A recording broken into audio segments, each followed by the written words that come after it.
is about fire extinguisher. When you have small fire at your house, use throwers to extinguish it.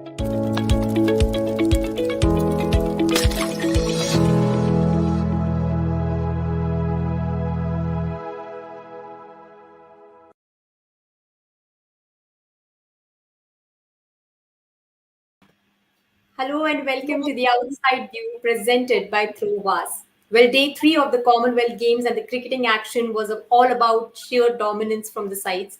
But before we move that, we also have a news that we're going to talk about. So to discuss all of these, I have alongside me our experts, Yash Lahoti and Mohit Shah. Welcome both of you. Before we start discussing about what has happened yesterday, what we can expect from tomorrow's games, we have to talk about Deandra Doughton. She has announced her retirement from international cricket. She wouldn't be playing for West Indies anymore. Coming to you, Yash, did you see this coming? And how's this going to affect West Indies cricket now?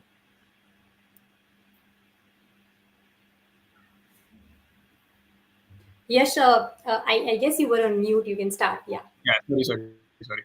So I don't see that anybody saw this coming. It's complete surprise. I think so. I woke up in the morning. The first thing I see is, oh, okay.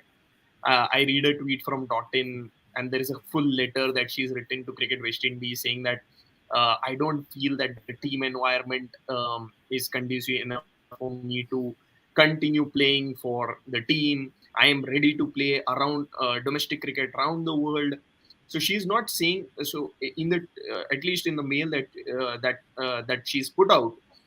She's not saying that she's only going to play the T20 leagues. She's open to playing 50 overs or whatever it is.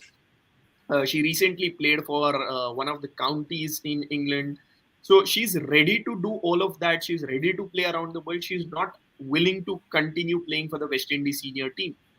There are two major things that has happened. One, of course, a player of Doughton stature, West Indies missing. I don't think so they can afford, because for whatever the last 4, 5, 6 years that we've seen, we only talk about three players in the West Indies team: Taylor, Doughton, and Matthews. There's no fourth player that people generally talk about.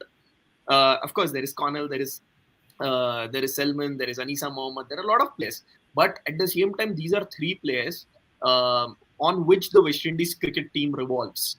So a player of Doughton stature retiring, Hayley Matthews very young in her captaincy days, I think so this is going to affect them a lot. But second, and the more important factor that comes out from this entire thing is, I don't know whether it was a typing mistake or something, but the thing which Doughton put out reads 1st July. It's already a month since 1st July.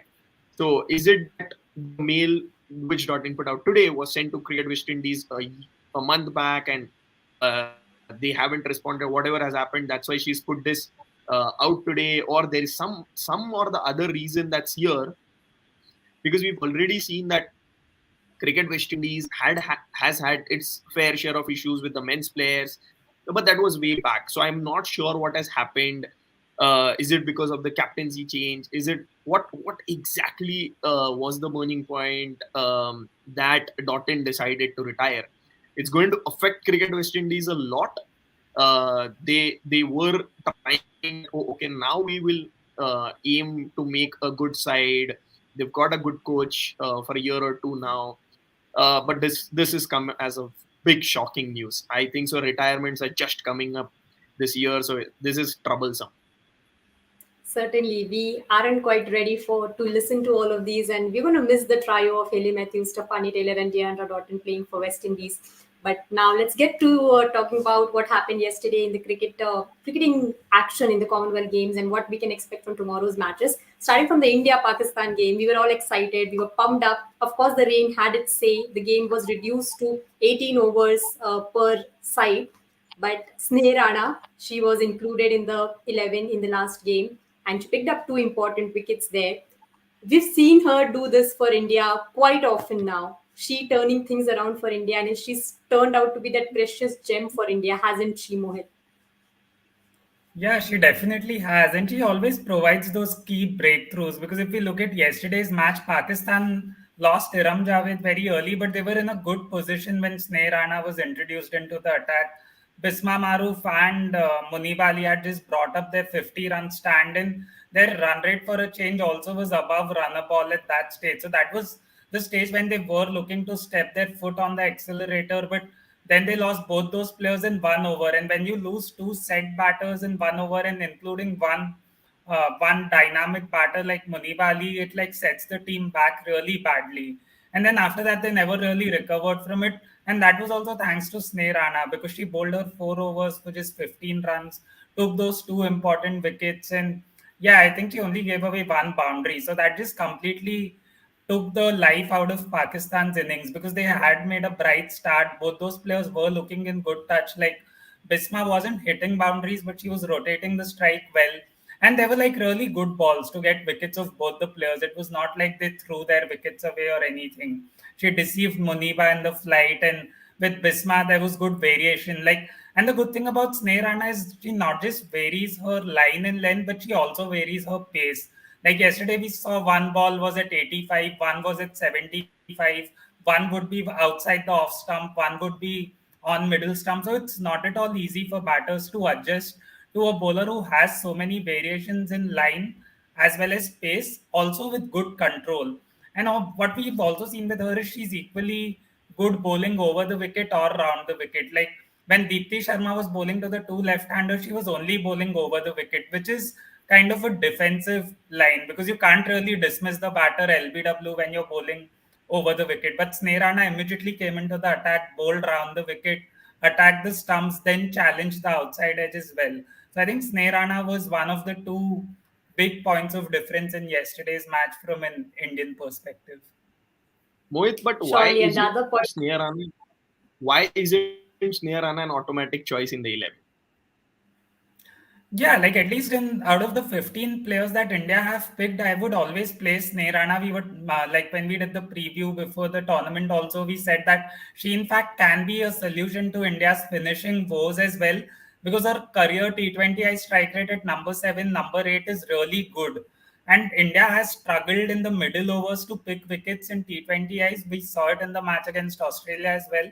So, like somebody like Sneh Rana could have probably made the difference in that first match as well, because once Renuka Singh Thakur's 4 overs were over, we saw that there was no penetration in the middle overs, and both Grace Harris and Ashley Gardner are very good players of spin, but the Indian spinners just weren't challenging them enough, and we've seen it time and again now that Rajeshwari Gaikwad and Radha Yadav especially haven't really been in the form that they were in a couple of years back. So I think on current, and Deepti Sharma tends to blow hot and cold, especially in the T20 format. So I think Sneh Rana is probably one of India's best spinners, if not the very best spinner in this format, based on what she's done since her comeback in England last year. Surely, and the fact that she wasn't a part of the side when even when she was available for the first game, then there were discussions going on Twitter as well, where people were talking that why wasn't Sneh Rana in the playing 11? It did that put a question in your mind as well, Yash, that why was she not the part of the playing 11? Like as Mohit rightly mentioned, she replaced Rajeshwari Gaikwad there. Rajeshwari Gaikwad hasn't looked in best of her form, and that would have been a good choice to get her in that first game. I've always said, and I think so. Yesterday, Sneh Rana was trending for the same reason. She wasn't trending because she took those 2 wickets for 15 or something like that. A lot of tweets I read when she was trending wrote that why isn't Sneh Rana in the first playing 11? She should always be your automatic choice. She made her comeback last year against England. Did great in that England series. Was good in the Australia series, New Zealand, the World Cup. She again wasn't the first choice in the World Cup. Came in that I think so West Indies match. Doughton and Matthews were hitting like anything, and I think so 14th over or something. She comes, she takes that Doughton wicket, and then takes the second wicket, and that's how India came back on track. I think so. Yeah. Sneh Rana should be your first choice off spinning all rounder in that India 11, be T20s or ODIs. If you want a second option, then you go for Deepti Sharma, but Sneh Rana should be your first option. I don't know how she doesn't make it. What's the reason behind that? Because every time a series starts, okay, Sneh Rana is not in your first match, and then second and third you don't win, and then you get her, and she does her magic, and and that's how you come back live in the series. I'm not sure what the reason is, but yeah, whatever the reason is, they should sort it off. Get Sneerana as your first choice of spinning all rounder, and try and win most matches rather than lose the first match and then bring her on. Certainly, that is something that the Indian team would put their thinking hats on for. And then the chase, it was just 100 runs that India had to chase. Smriti Mandhana show, she registered her highest score against Pakistan, her third T20 half century in England. So that was a good match for India. They finally have one win and 2 points to their account in the Commonwealth Games now. And the second game, it was played between Australia and Barbados. The mighty Aussies just outplayed Barbados, all thanks to a bowling performance that one would always remember. Alana King started with the ball with 4 wickets there. She registered her best figures in T20 Is. King is ruling the world, isn't she, Mohit? Yeah, absolutely. She is like, and she's been the form player in T20Is in the past few months. We saw her bowl really well in the women's T20I challenge and then women's T20 challenge. And then she was in really good form in the Tri Series as well against Ireland and Pakistan. And then she had a tough game against India, but that will happen with any young leg spinner. But what we've always seen with Alana King is she takes her lessons very quickly and comes back very strong. And Australia have also done well to keep the faith with her because she sometimes can be a little expensive, like all leg spinners are, but she always then comes back in the next match and picks up those crucial wickets. And yesterday she got the big wickets. Like she got Deandra Doughton in her very first over, could have also gotten a hat trick had Meg Lanning Yeah. not dropped that chance. It slipped, but that's okay. That can happen.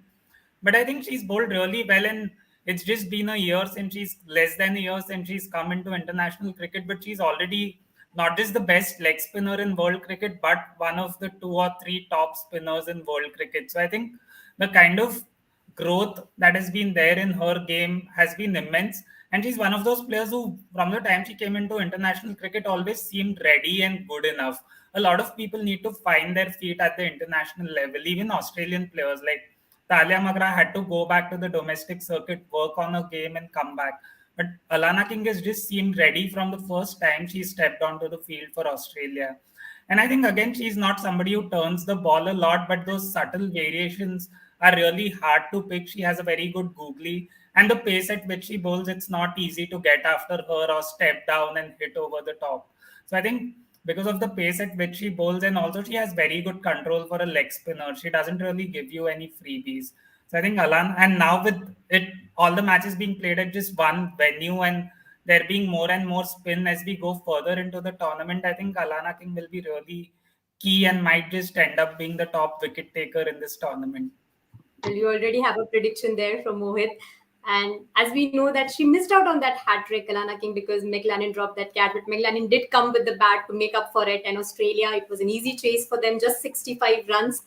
But let's talk about what we can expect from tomorrow's game. First up, we'll see England and South Africa face each other. They recently played T20I and ODI series against each other. England were dominant. They've played some fearless brand of cricket. So, Yash, do you think that this England team is on the right track now?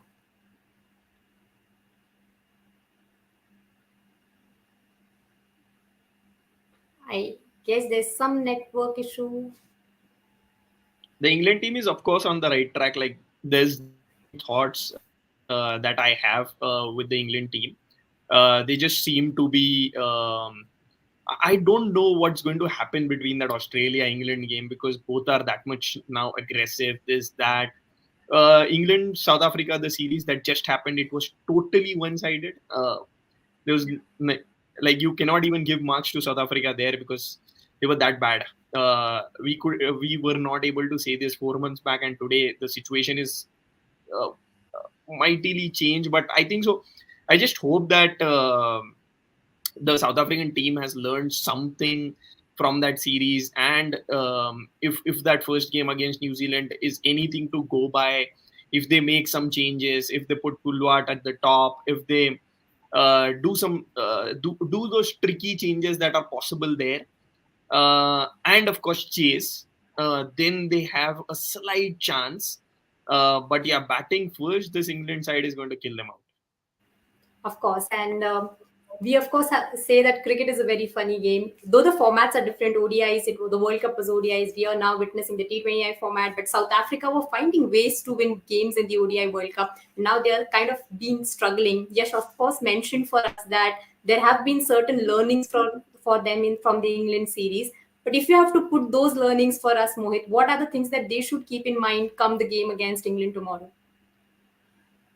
Yeah, I think they will have enough learnings. It's a very familiar opposition, and the advantage that South Africa has is they've also seen all the young English players who most of the other countries have not yet seen. Like maybe they might have seen them in the 100 and all, but they have not played against them. So South Africa now know what exactly are the strengths of even say somebody like Izzy Wong or Alice Capsey or any of the younger players. So just like make more specific plans and try to execute them well, because like ultimately you have to like kind of be a little empathetic to South Africa, because it must not be easy being in their shoes right now. There's like a senior players vacuum there. They've been on tour for 2 months now, not won a single match.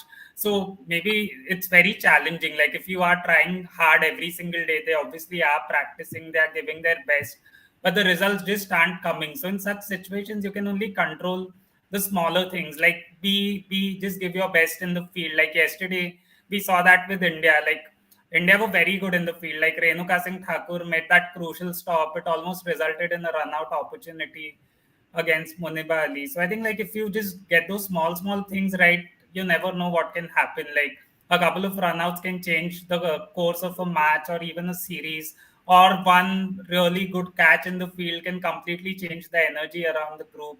So they just like need to give their best and focus on the smaller aspects, because the larger things are not in your control always. Certainly, the larger things are not in your control. But tell me one player from South Africa, Mohit, who will be very important in tomorrow's match. I think Mignon Dupria will be very important because she's a senior player. This is not probably the format where she's at her most comfortable in, but at the same time, she's somebody who likes to make an impact in the big matches. We saw it in the World Cup against India, and she's somebody who always like has stepped up for Australia in the past. For South Africa in the past when they've needed it the most. So I think and she looked in really good touch against New Zealand. Just got out at an unfortunate time, but I think she is somebody who will want to make that impact and show that she has been a leader for so long in that South African team. Your prediction, Yash, who's going to be that one player who will have a good time in tomorrow's match? You can name player from any of the sides, England or South Africa, your choice. Good time in tomorrow's match. I think so. It's if I have to choose a player, I think so. I'll go with the easy option of Catherine Brunt. That's Okay, then. like the So the easiest next option. match, that's a safe answer. Very safe. Probably you wouldn't regret your prediction there. Let's see how it turns out. And the next game will be, of course, 99 out of 100 games I won't regret.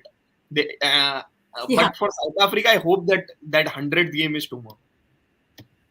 Yeah, of course. And as I just mentioned, the cricket is a funny game, so you don't know what happens. It's for all of us to watch. And then the next game will be New Zealand and Sri Lanka. Coming to you, Mohit, we've seen that the Sri Lankan side is quite dependent on these three players. We can say Chamaria Tapato, Inoka Ranavira, or Oshadi Ranasinghe. And when they perform, we know that Sri Lanka is able to put that strong fight against the oppositions. You saw that in the first game as well. They were giving quite their all. But in this scenario where you're representing your country in something like a Commonwealth Games, a multi-sporting event, how it will be for someone, a youngster like Vishmi Gunaratne for that matter, who made her debut against India. She's a raw talent there. We've seen her do wonders in domestic cricket as well. How much a responsibility should the young players from the Sri Lankan side come and take for the side for them to dominate the proceedings? Yeah, you can't really be certain about the responsibility, especially for someone like Vishmi, because a lot of the times with young players, you just want to give them a free hand and let them do what they want, like India did with Shafali Right. Verma when she first burst onto the scene. But what you would probably want her to do is like just learn quickly. Like in the last match, she was dismissed of the very first ball against Catherine Brunt. She's somebody who's done it to the best players in the world, so that can obviously happen. But the learning that she can take from it is like just take more time, get adjust it to the conditions, and then start playing your natural game, because this is the first time she's playing in England. And I think this has the potential to be a very close game, because like you were saying yesterday, had Sri Lanka had 20 more runs on the board the first time around, they could have probably like had England in a lot of trouble. So all they needed there was like for one player to take the responsibility, be it anyone junior or senior, to just bat through the 20 overs. And I think just looking at how the pitches have been in the last 2 or 3 games, the Sri Lankan spinners will be licking their lips, because the top three of New Zealand are very good players of spin, but below that, the players that are coming in are either very inexperienced or haven't faced the kind of quality spin that they will be facing tomorrow against Sri Lanka. So I think like Sri Lanka definitely has has a good chance of creating an upset in this match, and also against South Africa, because of the conditions, they are more similar to Sri Lanka than England. Like obviously there is a lot of swing, but then Sri Lanka will be using its spinners for maybe 15 or 16 of the 20 overs. So the swing factor is probably not something that will challenge even Susie Bates or Sophie Devine, because they've grown up playing it all their lives. Both of them are very good players of spin, but I see Sugandhika Kumari and Enoka Ranvira bowling a lot in the first 8-10 overs. And then if the two of them can get these two or Melliker out quickly, I think Sri Lanka will be in the game, and they have the batting to chase down a 140 kind of total. We saw it against India, and they are a good chasing team. It's a team that generally likes to chase, because if they know what target is in front of them, they can go about it accordingly. Because batting first, they sometimes don't really pick up the tempos all that well, other than Chamari Atapattu. Either they go back into a shell or become over aggressive. So if they have a target in front of them, they can like make a good fist of it. And these little things, Sri Lanka would want that these things should go in their favor in that match against New Zealand. And as we were mentioning the names of Inoka Ranavira or Shadi Ranasinghe or Chamari Tapatu for that matter, it's the experience that we see help the players dominate the proceedings. And of course, you can't buy experience from any supermarket. That's the case with New Zealand as well. We were previously speaking of Sophie Devine, Amy Setterthwaite, and Susie Bates there. Amy Setterthwaite is, of course, retired from international cricket, but Sophie Devine, Susie Bates, and now we are also mentioning Amelia Kerr in that trio of New Zealand. So, personally, who are you excited to watch in this contest, Yash, from the New Zealand side? I think so. These top three are the ones who have to be doing well. If New Zealand has to have, I'm not saying has to have a chance to win tomorrow, because tomorrow they will win for sure.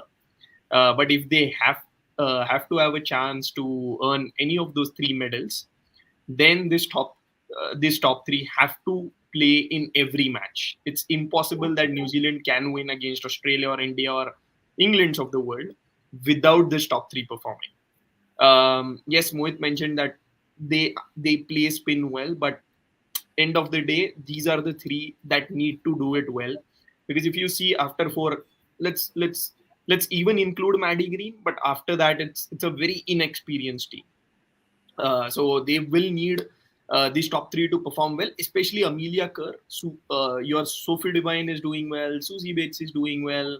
Amelia Kerr is one name that has to do well, because she's a leader for you. She's your future. She is the one on which you are going to build your next team, like you did with Bates and Devine a few years back, a decade back rather. That's the same that Amelia Kerr will now need to do with the upcoming New Zealand team.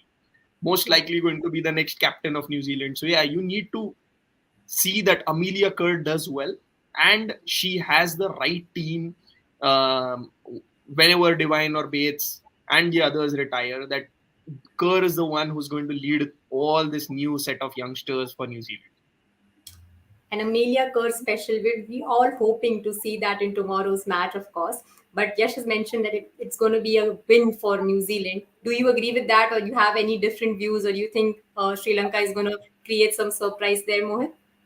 Don't be I diplomatic. honestly, I don't know, but I want Sri Lanka to do well, because we've seen a lot of them, and we know that this team is trying its best, and the senior players also are leading by example and pulling their weight. So I definitely wouldn't put it past Sri Lanka to upset New Zealand, and I think this is as good a chance as any for Sri Lanka to open its account in the Commonwealth Games. So I think they have more than a good chance of defeating New Zealand. And yeah, I just think and I think probably this is time for Nilakshi De Silva to finally get that elusive 50, because she got close a lot of times against India. Last match also she was batting well, but then she got dismissed. So I think we might see a good innings from Nilakshi De Silva as well. So Mohit is saying Sri Lanka. Keep this in mind. Okay then. That would be interesting to have our both experts on different pages. We have content to talk about in the next show as well. We can see whose predictions have gone right. But of course, Sri Lanka would also give a strong fight, because we know, we've said this before, they have nothing to lose and a lot more to prove. So this is going to be interesting to watch tomorrow. Two exciting contests in store for all of us. We'll of course join you with the updates of those matches as well. Until then, you stay tuned to Women's Cricket Zone for all the updates on women's cricket. Throwers is a good fire extinguisher. When you have small fire at your house, use throwers. You